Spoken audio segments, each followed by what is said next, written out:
So until they have the vaccine and the Vax-Tat or whatever it's going to be that couples with that, I think, this was too big and too successful a psyop for them to let it go without their main goal being achieved. You're listening to the Corbett Report. Welcome, friends. James Corbett here, CorbettReport.com, in a conversation that's being recorded on the 28th of April, 2020. And last weekend in the newsletter, I was writing about pandemic predictions, 4 predictions for what is coming in this coronavirus crisis. And prediction number 1 related to the second wave, which will be blamed on protesters, in which I wrote about how there is a second wave of COVID-19 coming in the next few months. Not necessarily because some new wave of disease is going to sweep through the population, but because of the statistical chicanery that is going on, they will be able to create the impression, at any rate, of a second wave of disease. And in doing so, you know who's going to be blamed for that? It's going to be those damn freedom protesters. This is something that I've been seeing and thinking about since these anti-lockdown protests started developing, and the only other people I heard discussing this are our guests today, so I wanted to bring them on to discuss this scenario and how it plays out from here. I hope you're familiar with them already, if only because they have interviewed me, and I did post the audio of that on my website, but if not, this is a good chance to acquaint yourselves with them. Today we're talking to Monica Perez and Brad Binkley of The Propaganda Report, which is at thepropreport.com. They have a regular Drive Time News Blast podcast, as well as some other audio features that they do. And I will let them describe their work themselves. But first, Monica, Brad, thank you for coming on the program. Monica, why don't you start by just telling us a little bit about yourself in the program? Thanks for having us. Well, we have a podcast, a deep dive podcast we do every once in a while called The Propaganda Report. But the propaganda was coming so fast and furious that we decided to do a daily show, which is called the Drive Time News Blast, where we try to hit the headlines of the day from a perspective of truth, liberty, and justice so that you don't have to listen to the mainstream news. You can actually stay informed. And we kind of got inspired because we had a terrestrial radio show. It was the Monica Perez show, and Brad was my producer and my sidekick. And when I started talking about Event 201 on February 8th, so I had that show for 8.5 years in Atlanta, but it is in the backyard of the CDC, and I kind of took them on directly because I really I'd never been restricted in what I had to say. And by the end of that month, which I had dedicated basically exclusively to playing clips from Event 201, which seemed to be predicting the future in real time, I just, without any explanation, got taken off the air. But that's okay, because the podcast, we have so much more freedom and more time to get into all of these stories that we can hit these kind of important issues right away. And people do come back and say, hey, we heard it there first. So I think it's worthwhile. Awesome. And Brad, tell us a little bit about how you came to meet Monica and join the program and start this research that you're doing. I've researched conspiracies since I was like 12. So I've always really been into conspiracies, and I've always been a skeptic. And I started listening to Monica years and years ago. I did radio back in college, but I got kicked off for prank calling people. Started listening to Monica probably right when she came on, actually. And I just sent her a message saying that I think that I might be able to help out. And I was surprised she responded, and she did. And we just communicated a little bit, and then did a couple podcast trial runs, and we've been going ever since. Okay, awesome. Well, let's get into the meat and potatoes of today's conversation. As I said, the second wave is baked into the cake. We have been hearing about this from every source, Bill Gates and others, talking about that it's going to happen. We're going to release, and people will try to go back to normal, and a second wave will come. This is already baked into the narrative. And as I say, there are many ways that this could happen. I suppose there could be a real second wave of COVID-19 infections, or there could be statistical chicanery to make the public believe that's happening. Or another possibility, as I've talked about in that 2 doctors viral video that everyone's passing around these days, if you spend a month or 2 in lockdown, your immune system gets deprived and underworked, and when you are released, you better believe you're probably going to get sick again pretty quickly. So there's a lot of different ways that a second wave can happen, but regardless, we know that they're going to blame it on those damn freedom protesters who want to open Fuddruckers, as Patton Oswalt recently tweeted. That's exactly what it's about. You guys, you stupid simpletons, you care about opening Fuddruckers. So, Bradley, I think I heard, Brad, sorry, I think I heard you discuss this on the prop report first, talking about the second wave. Tell us a little bit about this narrative and where you see it going from here. I saw the second wave narrative right from the beginning of this because they were comparing it lightly to the Spanish flu and how the second wave was the most deadly because they did not follow the enforcement of the first wave. So therefore, we must lock down. We must do what they're telling us before. And absolutely, there's going to be a second wave because they have to reinforce these patterns they're putting in. They have to justify all the measures that they've implemented, the big mass surveillance and everything. And the liberty lovers, the people, as they would put it, the gun-toting Trump conspiracy theorists, are an easy scapegoat. I almost think that maybe some of those protests are being provocateured by people going in there and, I guess, bird dogging, as they put it, to intentionally make it look like the people that are protesting are crazy, intentionally make it look like they're anti-doctor, anti-medical worker. Absolutely, it's coming. They have to reinforce the pattern, and it's going to be blamed on the state of Georgia, for one, and protesters for two. The state of Georgia. Interesting. Monica, do you have any other perspective to add to that? I agree with all of that. I also found that as I was looking at the Event 201 rollout, they did say that at 6 months, people would think that this was kind of the worst was behind us. And then there would be a flashpoint. And then it would be another, a total of 18 months, so another year. And as I see these protesters come out, like from the very beginning, my initial thought was, let's organize a 4th of July march on DC and challenge them to repeal all the unconstitutional, I would say, laws that the Congress passed while the Constitution was suspended. And let's just do it in an orderly fashion. You're not going to get a real quorum going if you jump the gun. People aren't going to show up. And the problem is really the federal government. You can deal with your local situation later. So in an orderly fashion, there would have been some hope. And I actually put out some feelers to people who do this kind of, organizations. And I heard nothing. I was like, I'll take any date you want, but let's just when this thing is over. But now I think I agree that what they have is these little spotty protests, which a lot of people won't go to, where one of the articles I saw was a video from the Now This News, which is the son of the guy who founded HuffPost, and it said that they compiled this survey of all the protests and found that most of the protests featured religious right activists, anti-vaccination conspiracy theorists, and open carry gun activists. And I think that's all you really need to know.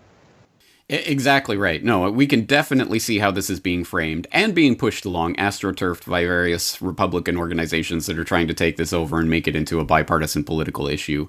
As always spinning it off into the left-right divide.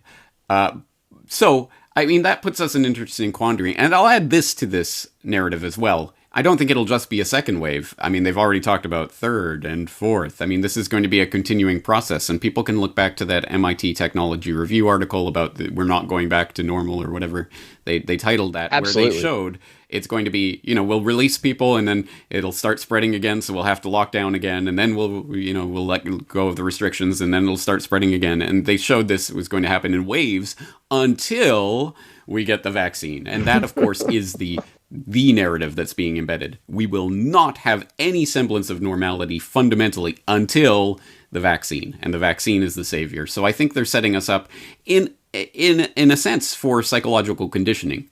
You can have a little bit of freedom, but then go back, and then a little bit of freedom, and then go back. And it's like training the pigeon how to spin in circles, or that Pavlovian kind of behavioral conditioning they're doing here. I think that's how there has to be a second wave at least, because the main goals that they are trying to accomplish, like for me, I think they might have pulled the trigger a little bit too fast, because I think they kind of were on the precipice of a financial collapse. So they had to make that happen. I wondered how they would kick the can to the election, and then they didn't. So I almost wonder if the timing was kind of dictated by that. And if maybe they would have wanted to have been further along with a vaccine, but they did not accomplish their vaccine goals or their ID goals. So until they have the vaccine and the vax-tat or whatever it's going to be that couples with that, I think, this was too big and too successful a psyop for them to let it go without their main goal being achieved. Brad, anything to add to that? Absolutely. I think there's going to be a third wave as well. One starts the new pattern. Two establishes it as a pattern. Three reinforces that pattern. And they're not going to put these things in place without using them for the long run. This is the prototypical example of the engineering of consent, as Bernays would put it. You want to implement something that the public would otherwise reject outright. So you have to create circumstances that makes the public demand it, beg for it. And that's what we're seeing right now. If there's still not a second wave or a third wave, the people go, wait a minute, why are you still following me around and following my friends around? I thought this was for the flu. So they have to have a third, I think. And your point, Brad, always was that they couldn't really get you to accept this as the new normal until you've really unlearned the old behavior. Yeah. And I'm beginning to notice that feeling like all of a sudden I'm nervous about going back. I'm like, I feel atrophied. And I think my kids too, like you can see it. And it did take a while. Yeah. But this is, I really do see behavioral conditioning playing out on a mass global scale at this point, and people are being conditioned, and it will take multiple waves. And on top of the multiple waves of this particular tsunami, or whatever kind of analogy we're using here, there are going to be multiple tsunamis. Because keep in mind, Bill Gates just wrote in his recent Gates notes about the first modern pandemic, which he is calling Pandemic 1, with the capital I, like World War I. Something else too, and for one example, but I've noticed a few of these studies recently.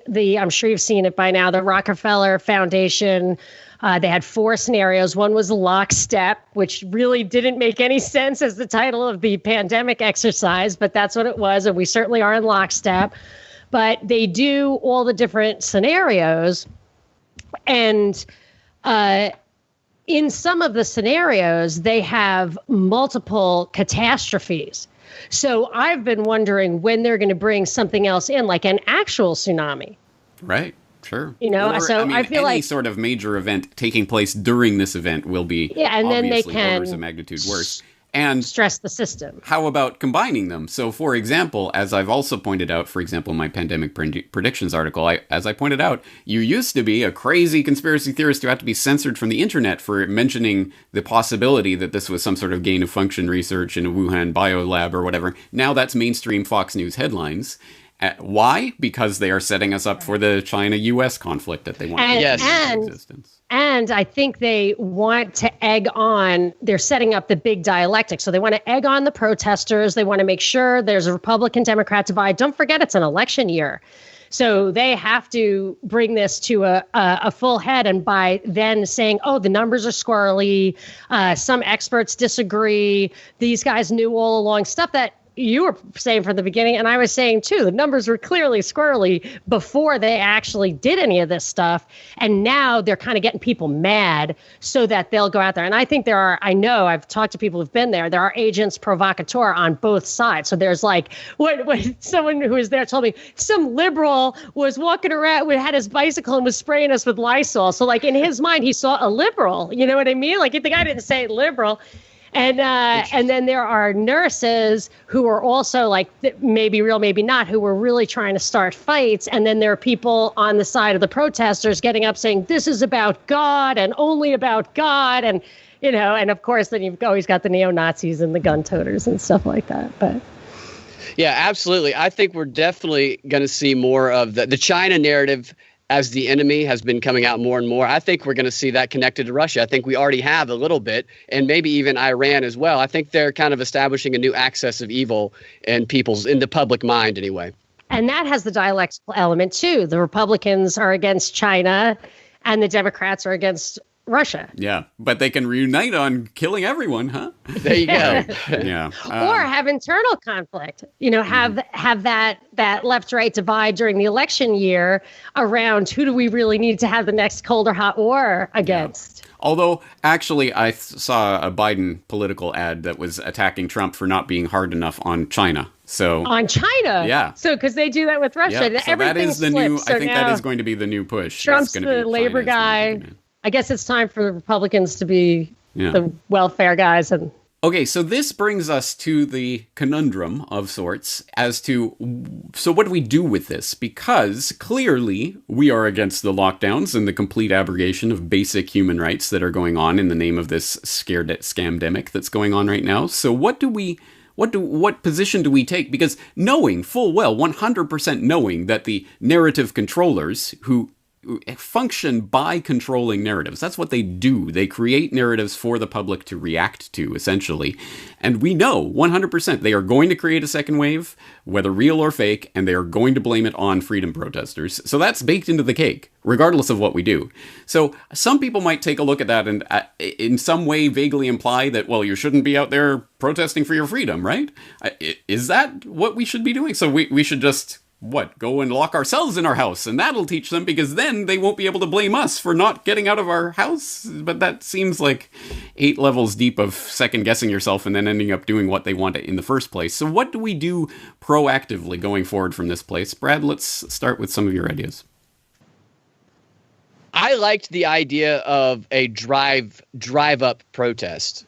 I know some people got out and they were able to frame those people as the bad guys, but the idea of staying within the bounds of what they're telling you to stay in, so not giving them a reason to vilify you, but still causing a ruckus, which you can do with your cars, and anything that, honestly, using civil disobedience techniques that groups like Indivisible are using, flooding emails, jamming up their servers, stuff like that, where you can get mobs of people. There's a perfect example of how to disrupt that has been going on the past 4 years from these groups like Indivisible. And they're using all of these, they're server crashes things, they're flooding emails, they're giving people scripts to call. I'm not saying we should do that, but I think those targeted measures, because where you can mobilize people right now is online. That's where people can be mobilized, and I think that is an angle to go with it.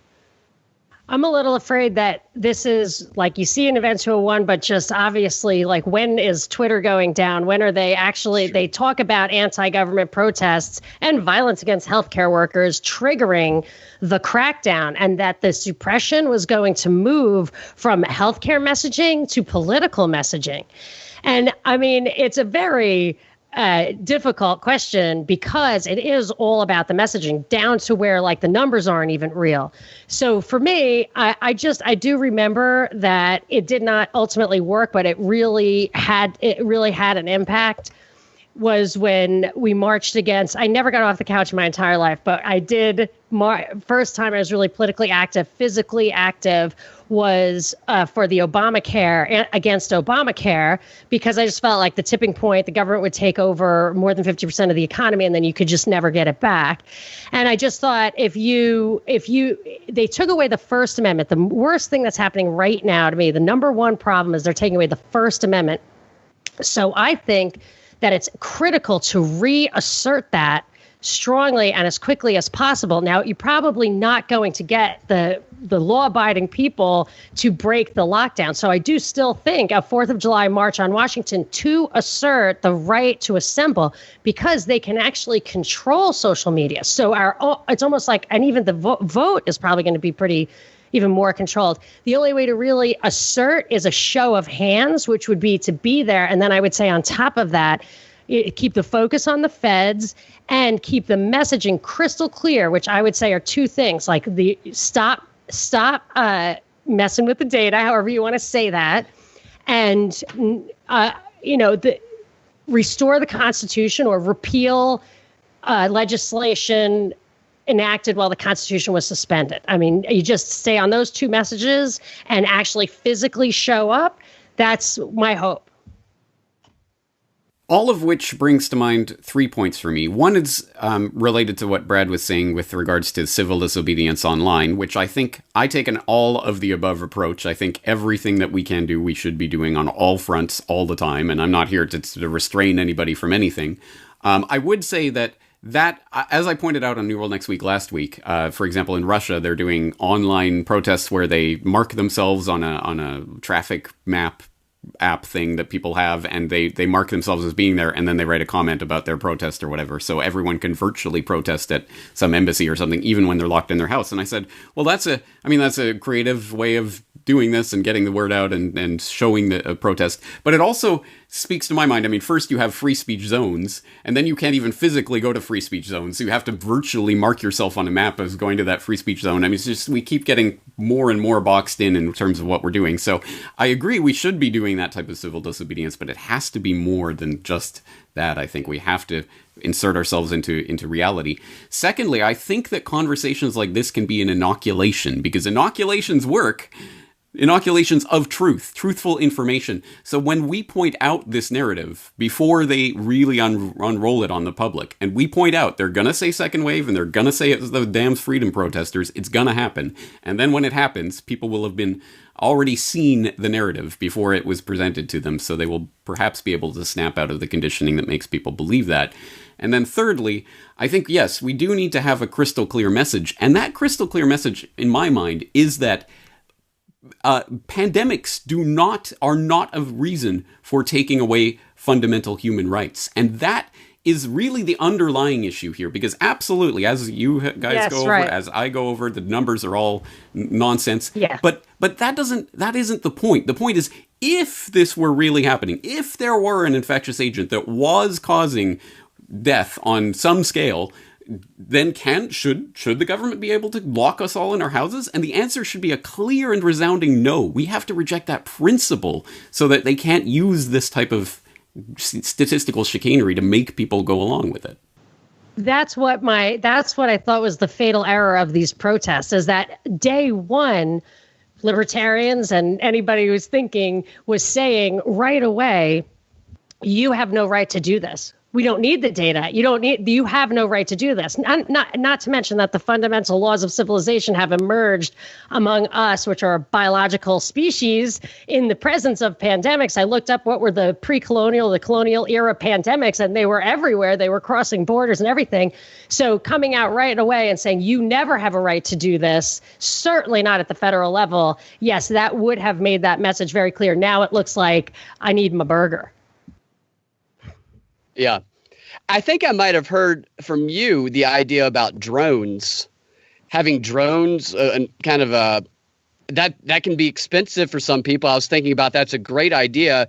Remote control cars, anything that you can control that can be disruptive to people. I think any stuff like that gives people a way to protest without fearing that they are going to come under the wrath of the law, without having to ask them to do something they're not completely uncomfortable with. Well, keep in mind, any form of protest is going to be demonized at some point. So if there is a widespread cyberspace, disruption of some sort, then they're going to say, see, this is why we need to control the internet. And you're going to have to sign on with your thumbprint and eye scan to get on the internet. And I mean, we know that's coming long term as well. So this is the way they set it up. Anything that you do to resist will be used as against justification.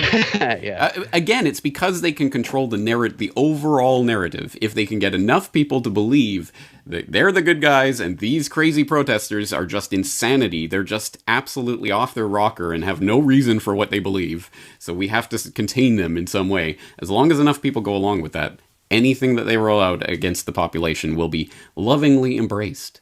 It's not control or surveillance, it's contact tracing. Oh, what a wonderful word. God. Oh.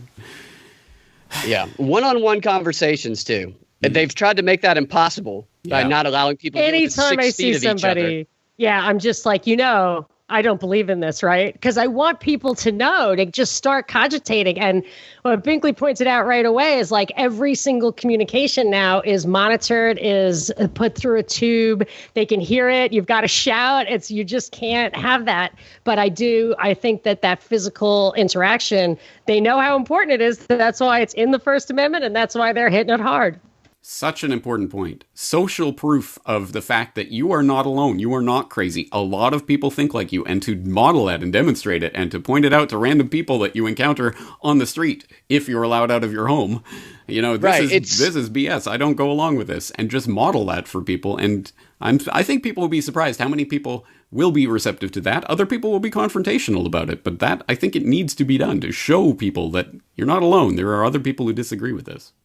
Absolutely. Part of the narrative right now is, these protests are all organized by right-wing gun people, and this is a small percentage of Americans that don't really believe these things, which I don't think is true at all. It's called, I believe it's the spiral of silence, where most people have a belief that goes against what they think the majority is, so they maintain their silence. But in reality, it's actually a silent majority that just isn't aware of each other.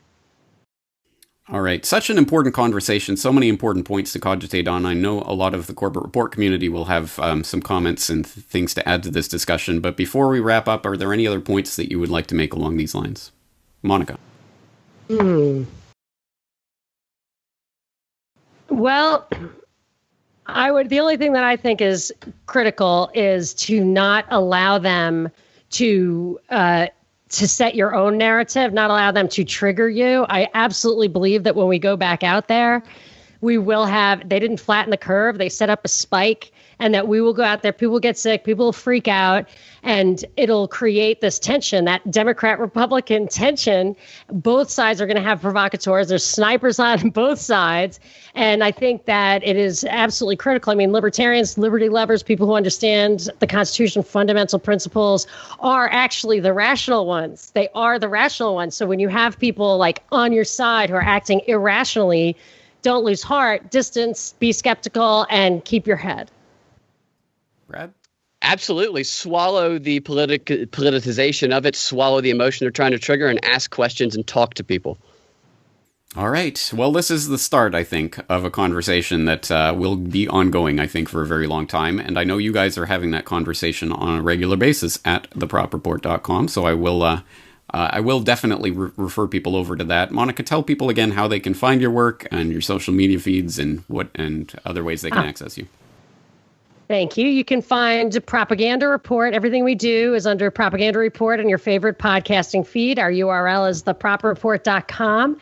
And Binkley is at FreedomX Radio on Twitter. I'm at Monica Perez Show on Twitter. We do a lot of stuff there, but we also have a forum and chat on thepropreport.com. So I've been deplatformed numerous times from WordPress.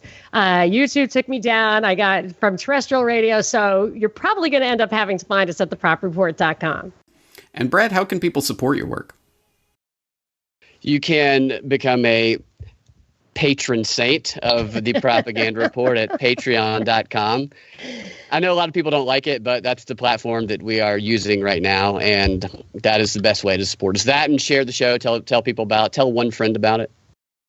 Excellent. All right, we'll leave it there for today, but I hope we can continue this conversation in the future. Thank you guys for your time. Thanks a lot. Thanks so much.